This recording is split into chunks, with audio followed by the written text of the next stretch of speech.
And we are back, and this is Square Biz Podcast here at Florence Square. Now, I'm the only one at Florence Square, but it's okay. It's a Zoom podcast. We are still Sacramento's Black Wall Street. And in fact, Robin, you know that I am being modest when I say Sacramento's Black Wall Street. What I want to say is Northern California's Black Wall Street, because if you do the research, you'll see that there's not a whole lot of entities who are doing what we are doing here at Florence Square. 74 square foot building with 74,000 square foot building. Thank you.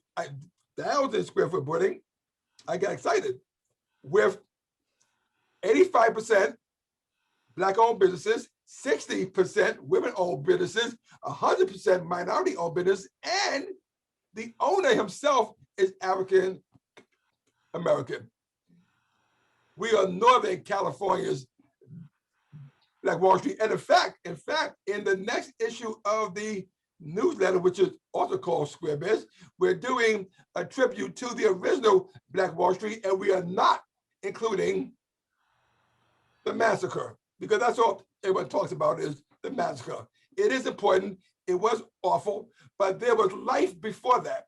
And so we wanted to dedicate the pages of our magazine to the life that happened before the storm. So I think it's going to be an interesting read.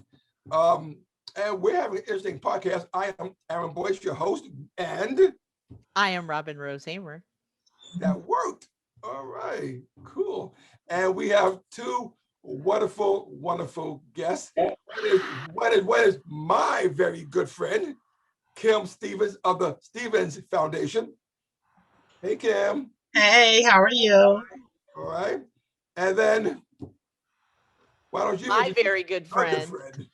Dr. Flojan Kofer of The Everything, but mostly of Public Health Advocates. But everything, including chairperson of the Measure U Commission for the City of Sacramento, which is why we've invited her here today, happily, to talk about participatory budgeting. Yes, we have. And so if you're like me and you're saying participatory budgeting, what's that? Well, why don't someone tell me, Dr. Flo, why don't you tell us what participatory budgeting actually is? Gladly. It is a process wherein a municipal government, so whether it's your city or your county, or even your state, honestly, sets aside a certain amount of money for people then in the community to then be able to decide directly what to do with. So typically the way our budgets are passed is that we elect people who then pass a budget. And sometimes they ask our input on certain aspects of the budget, but generally speaking, the elected officials are the ones who make the decisions. And in this case, they're essentially turning that back around with a specific pot of money. And then you work with your other neighbors and community members to figure out what the needs are in your community and how to spend those funds. And so for those of you that are nonprofits working in the community, this is why you want to pay close attention. Yep. Tell me more. This is all about you. The first thing that we want to teach you under there or talk to you about today is how to, when you say that you want to run a nonprofit, is more than just saying, I'm going to be a 501c3. You need to know what that truly means. That means to set up your bylaws, your operating procedures, and get to know your city government, because there's a lot of benefits in that. There's facility assistance, there's resource assistance, and there's financial assistance. And so don't just say by name you want to do something. This is when you get down in the works of learning terminology, learning how things are processed. And what we're going to talk about to you today is participating budgeting. And there is a lot of benefits in that. Well, now participatory budgeting sounds like a fancy way of saying we're going to put things out in the community. We're going to listen to the community. We're going to take notes. We're going to make lists. We're going to do other stuff and then do what we want to do anyway. So that's not quite it. Okay. That's kind of the way that typical budgeting works. And to a certain extent that is true, right?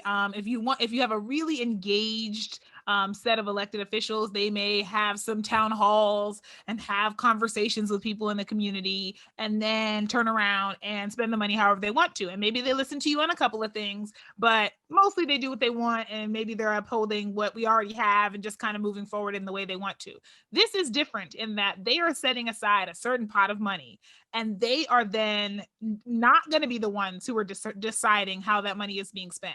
They are committing when they set that money aside that however the community decides to spend the money, provided that it's legal and allowable, that they will then spend the money on those things. And so it is a very different way of doing budgeting. And it usually does not include the entire budget. It's usually a piece of the budget that's set aside for that purpose.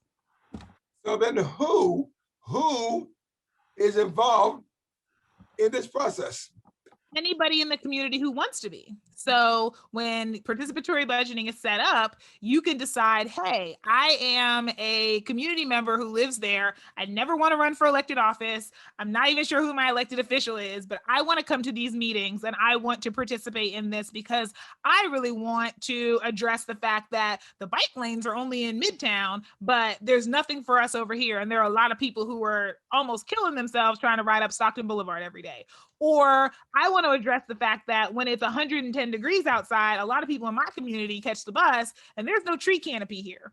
Or I want to address the fact that there was no warming shelter that was opened up in my community when the storms hit and when there are extreme temperatures, hot and cold, and people in my community who are unhoused are dying. Or I want to address the fact that we don't have enough, mental health services in my community. And so we want to come together and find a way to be able to do community-based mental health services. So not just one-on-one, but the things that can keep our brains healthy prior to something going wrong. Like all of those things are projects you can engage in with participatory budgeting if you and your neighbors sit down and decide this is how you want to spend the money.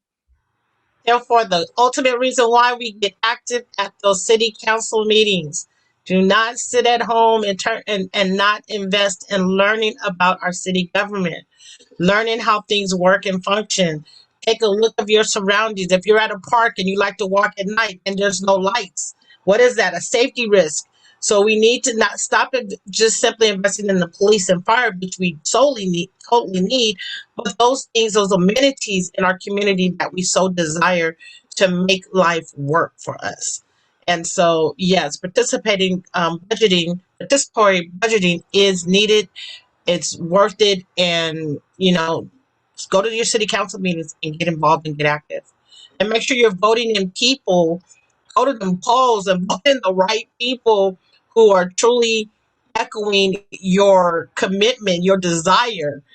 That's what we as community members, when you say, I don't have a voice. Yes, you do. Every time you go to those polls and you check somebody off, there's your voice executed. Every time you go to a city council meeting and you step up, that's your voice. Even if they're not acting, that's your voice. Let it be heard. Let it resonate in their soul. But when you don't get live and active,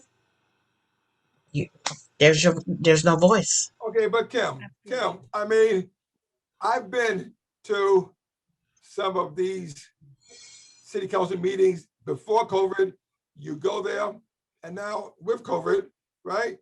And it's like 200 items, and you guys sit through 200 items because the item that you care about is number 198. Mm-hmm. Okay, it really reminds me of the graduation when you sit through the whole graduation just to hear one name, you go, yay! And then you're done, right? So, I mean, I can see where the community wouldn't be excited about that because there's so many things which they feel doesn't pertain to them. So there's more to it than just the city council meetings, and city council Mhm. meetings are important. So I don't want to discount the importance of attending and participating in city council meetings. Just recently in the city of Sacramento, there was a series of meetings around the children's budget that were convened because there was a very clear outcry at the beginning of the pandemic about the lack of resources for youth in the community surrounding Sacramento. So as a result of that, their city council member Jay Schneer convened a series of meetings. There were 4 of them that were around different topics specifically related to youth programming. And that's the participatory budgeting process, that where your voice is heard. So in that meeting, there weren't 200 items. There were only 4. And each of those meetings were 2 hours long, and they were in breakout groups. So then you were in a meeting with only 10 or 15 other people. And in those meetings, all of the ideas were coalesced into a single worksheet. And then at the end, there was a presentation about how those ideas were going to be ranked and then incorporated. And at each step, people could participate. So you could have gone to 1 meeting or 4. It's up to you. And then by attending the final meeting, you got the opportunity to participate in the ranking of those priorities. So it's still onerous in terms of it takes time, but it does not have to, you don't have to sit through changing trash day and all of the consent items on the agenda around public works contracts in order to have your voice heard. It's just important to stay abreast of what community meetings are happening. And actually, simultaneous to being here tonight, I'm listening to a council person's town hall meeting on the homelessness master plan for the Sacramento region. And that's another opportunity for participatory budgeting, because there is a good opportunity for input in all 8 of the council districts around the homelessness master plan. So just have to go to meetings. Ms. Stevens, you know, you have your ear to the people. You know, you're very much in tune with the people, and I know that the people who you speak with, sure, they know how important it is, but how do you convince them that it is important for them to participate in these events? Sure, it's important, but let somebody else do it. How do you convince them that they need to step up and do it? Well, the first thing is everyone says, Kim, can you go do that meeting for me? Can you go find that? And I'm like, yeah, that sounds good. But if you're going to be the one to share that information to your group, you need to hear it for yourself. It's all in the version of interpretation. So what I encourage volunteers is, if you're going to volunteer, know what it requires to volunteer. Become educated, become the guru of that particular element. You know, we just got to talking about the unhoused. You know, I work with Feed Sacramento Homeless. You know, you go talk to her and she can educate you on everything in regarding the homeless. But what we were missing was that element of meet your council members, and don't just meet your council member in your district, but meet all the council members. And that's another reason why I said, you know, those things partnership together, because even though I live in South Sac, I do business in North Sac, East Sac, West Sac. You know, I'm not limited to just where I reside. And so I talk to all the city council. I become educated in what's going on within the city and how to utilize it. Robin, thank you for reminding me of Councilmember Chanier's workshop, because every last youth leader that I work with, I told them, I said, look, come to this meeting. It's important. Ask questions, listen in, and follow up. Because it's one thing to sit there and say, good job. But then when you're not being live and active, you'll hear me say this a lot, then what was your whole point of coming? If you're not going to walk away with something, then what was your your whole reason of attending? I don't want to hear you complain when you're not being live and active.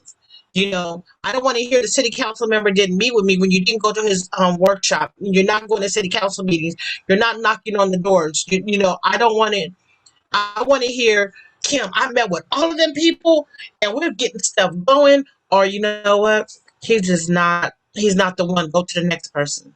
Go to the next person. Keep going till someone hears you. And the best thing to do is don't just go one by yourself. get a crowd, get those people who are about giving back to the community. So when you go talk to that city council member and he see that there's 20, 30, 40 people behind you, he more than likely they're not going to tell you no, because now he got a group. So just, don't be afraid to push the envelope. Don't be afraid to go in those uncharted territories. Be live and active. Yeah, So, Dr. absolutely. Flo, what are things that you see? Because you're on the Measure U commission. In fact, you're the chairperson of the Measure U commission. But I see you involved in so many other, events as well. So can you share with me? Is there a disconnect or a connect between the city leaders, the city officials, and the community? Are they more connected or are they more disconnected? I think that's not an easy question to answer a yes or no to. I would say that I think the council members are overall, and mayor are connected to certain community members. And I think therein lies the problem, because there is an access issue in terms of who is heard, who's invited to certain meetings, and whose voices are amplified. And I think part of the beauty of participatory budgeting as a project is that you're setting aside certain money and then you're taking away who out of the equation of whether or not you get funded. And now it's you talking to your peers and deciding together what recommendations you want to bring to the council, as opposed to you having to try to get the ear of a council member or the ear of the mayor or somebody to take hold of your idea. You're instead working with the other people in their community who may see the same issues you do and may want to have the same things happen. I think the other part of this, and this is, part of why I was both agreeing with Kim and also wanting to just highlight this piece of it, which is that I think that systems are designed perfectly to get the outcomes that they get. And what that means is that we see every community getting something different, and that something different often following along the lines of identity that we would expect, because the system is designed not to give us all what we need and not to support us all both equally or equitably. And equitably means according to what we need, and equally means getting the same thing. And we don't get either. And the system is designed for that purpose. And so while I totally agree with Kim that it's important to show up to things, and I would encourage people to get involved in all of that, I want to be super clear that it's confusing and hard on purpose. That instead of putting out a one-page budget document that has a pie chart on it and explains in simple terms in fifth grade education level how we spent the city's budget, you get a 480-page document with a whole lot of jargon in it that you have to have a degree in finance or accounting to be able to truly understand. And that's not a mistake. And so when we talk about community engagement, the engagement shouldn't only have to go from the people who are in the community to the elected officials. There's also a responsibility for the elected officials, not just to make room for their community members to talk to them, but to speak to them in a way that they understand. When I'm talking to other people who were public health professionals, I can launch into a conversation about cytokines and what we understand about cytokine storms and all these other things. Whereas if I were having a conversation with a layperson, that's not where I would start, because I wouldn't assume that they even know what a cytokine is. And so that's the important part that I think is missing, is who bears the responsibility for community engagement. And I love that communities engage themselves, put themselves in the middle and try to learn these things.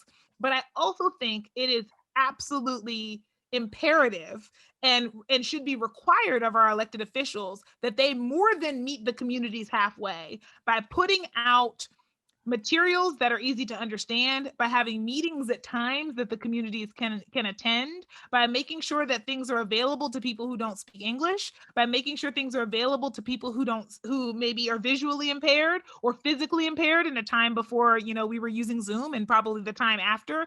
All of those things are important. And when we don't make that possible, we are systematically excluding certain people in our community from being able to participate, and then we turn around and blame them for not having the willpower or the desire to participate, when really people participate more in things that you make easy for them to participate, right? In there's a reason why it's easier to get a room at the Motel 6 than it is, at a fancy 5-star, place. It's by design. They don't want you there unless you have $1,000 a night. And so therefore you're not there. Whereas the Motel 6 will take you for $30 a night, right? And so that's the difference. And so it's more accessible. And they put Motel 6s in places along the freeway so you can get there. It's not tucked off in, the Tuscan Hills somewhere, right? It's been and a so long time since you've been to a Motel 6. I don't think they're $30 anymore. How much are they now? I think they're like $80 or $90. Oh, see, I was trying not to be out of touch. I was gonna say 56 exactly because that's how much it was when I last stayed at one. But I was also in the Midwest and I didn't account for California inflation, so my apologies. Yeah. But that's the thing, right? Is that we're not intending to bring people in, and then it can almost feel as if it's our fault for not being more engaged, when I think the thing we should require of the people that we pay to represent us is for them to be more engaging. And when you think about when you went to school, they said always speak in newspaper language. And when I first heard that it was actually from my teacher when I was in 8th grade. They go, always when you present something, think of writing a newspaper. And I flipped I'm like, what? And he's like, when you pick up a newspaper, it's transparent. It's something that everybody's able to connect with. They're not using jargon that is not understood. They're using language and terminologies that we use every day in most parts of our lives. So when you know that you're presenting to the public and you're using all of these X's and O's and things, and you're like, do you understand? You're looking like, no, go back to the beginning. And why you got all these papers and what's going on with this? It's too wordy. Just tell me, do we got some money? Yes or no? And that, I think, is what Flo's point is that, it's intentionally exclusionary. And the intentional exclusion also is done with just a shade of gaslighting to make you feel as if you should be responsible or more accountable for being able to access the information and comprehend it. And when you don't, you're made to feel as if you have engaged improperly, or you've asked the wrong question, or even worse, that you have done harm to someone, particularly who holds public office. How dare you?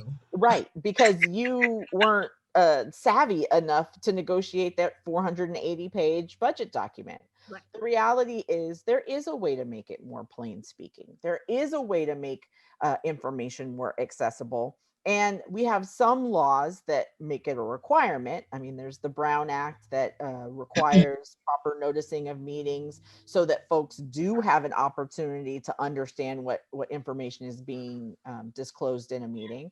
And there also are a few grassroots leaders who are really committed to having meetings at times where people can attend them, and in forums and in places where they're able to attend. But the reality is the pandemic has done a lot toward emphasizing the otherness in our community. If you don't have good Wi-Fi right now, you are out of the game. Yep. As it pertains to being able to have a finger on the pulse of what's happening. If you are not really savvy in this Zoom environment, there are oftentimes you are locked out of being able to ask questions of presenters. There are times that your microphone is muted purposefully, so you can't get around the block to your physical speech. And so having a very clear understanding of the intentionality of the folks that you're working with is helpful. That's one of the reasons why I really respect and appreciate Flo sitting on the Measure U committee, because even in my educated, elevated state, I had to have a tutorial session and sit down and say, wait. Tell me how this money gets spent, because quite honestly, it wasn't clear at all. And I mean, look, I've got no pencil problems. I am not a slouch in the classroom. I have an amazing vocabulary and my reading level is high. And I still was like, what? Let me just tell you, Rob. You know how I met Flo. Let me tell you. So again, I'm getting live and active back in the community. I'm going to these meetings and everything. I attended to Measure You. I immediately sent her an email. Right now, the week following, there's a city council meeting. I sent this heated email, right? And I was like, look, I'm not going to be ignored. You're not going to ignore me. Somebody going to listen to me. And Flo, I just want you to know, until you responded to that email, all of a sudden other people's emails began to work. All of a sudden that email that I sent was able to be read. But up before she responded, nobody could read. Nobody knew how to open up an email. No one understood that Kim Stevens, when she asked a question, she gonna keep knocking until she get an answer. And I felt so bad because I was like, look, I don't know what's going on. I put her on. I was like, somebody needs to explain this to me. She picked up the phone and she began to let me explain what's going on. I want to make sure you understand. And once she explained it, I was like, why didn't they just say that? What's all this other stuff why y'all trying to cloud and bring all this fog in here? She said it in less than 2 minutes. But you know why, Kim? I If you understood why. explained it in plain speaking language, then we would all understand and have access to the information. Correct. And it's not designed, the system is not designed for everyone to have access. Correct. And so I appreciate you, Dr. Flo. Can we agree that there are limited funds that any municipality has at their disposal? I don't even agree with that. I think that everyone can decide what the cap on the spending in each area is. And in plain language, in some cases, that's limitless. If you think about what is currently being spent on the children's budget, which, Flo, I don't want to misspeak the number, but it was what, like 8.9 million or something like that. So yeah, so it's supposed to be a total of $10 million being spent on youth, but I think the amount that has been set aside for this purpose is $6 million. 6 million. Oh, no. I found out today. Let me tell you, we're not getting 6 million. It's 2.5. That's what I just heard. Yes. I'm waiting for him to make that announcement because they're still giving money to fire. They're still giving money to police out of that 10 million. Yes. And when I tell you that I sit here right now irritated because I work with, and I'll just speak of one element of what I do in youth football and cheer. When I think about each one of those 8 organizations that are just in the city of Sacramento, I serve all of Northern California. Just these 8 organizations, they have at least 300 to 400 kids and staff members on their organization. So you do the math. Let's just do 300 times 8. You mean to tell me that they're not eligible for none of that money that has been granted to our city that's supposed to go to our youth? These are youth, kids ages 5 to 14. How much of a youth do you want? And then you're complaining that they're in the streets tearing up stuff, but you're taking away from their programs. Get them their money. Stop playing. Well, I think part of the problem is this moving target, and I think both Flo and I right now are in stunned disbelief because we both sat in multiple meetings where there was a vastly different number discussed. We did start with the $10 million figure, and I know that there were a variety of factors that influenced it being less than that. I thought I heard 8.9. Flo just said she'd heard 6 million, and now it's being elevated that it is actually 2.5. So to your original question, Aaron, about limited funds, that's not accurate. There is $10 million in the budget to allocate. Yes. There is. There is. They are not choosing to allocate $10 Correct. million. And so that was the scope of where I was going to when they are reaching out to the community, and the community wants they want things to happen in their community for their community, and the city, which I keep hearing again and again and again, is allocating those same funds for police and fire services, which we all know are important, right? But it wasn't meant for, it wasn't meant for police and fire services. It was meant for community. And I'm seeing more and more, a lot of community members are getting very, very disenchanted. And I think that's a very good word, disenchanted with the process, because it seems like the promises are made and then the money suddenly magically dissipate. It's like my question is why are we paying for so many consultants? Why are we paying, like, every time I turn around, we had to pay a consultant. I'm like, why are you sitting in your seat if we do not know how to exercise or utilize members of our community? And you're just taking thousands and thousands and thousands of dollars and you're putting it into other things when there's internal support and resources right here. And then I think, Kim, one of the things that's concerning, it's not just the allocation of resources, because I definitely understand your perspective around the consultants. There are some specializations that we couldn't afford to staff, and so sometimes you have to purchase services. So that's one thing.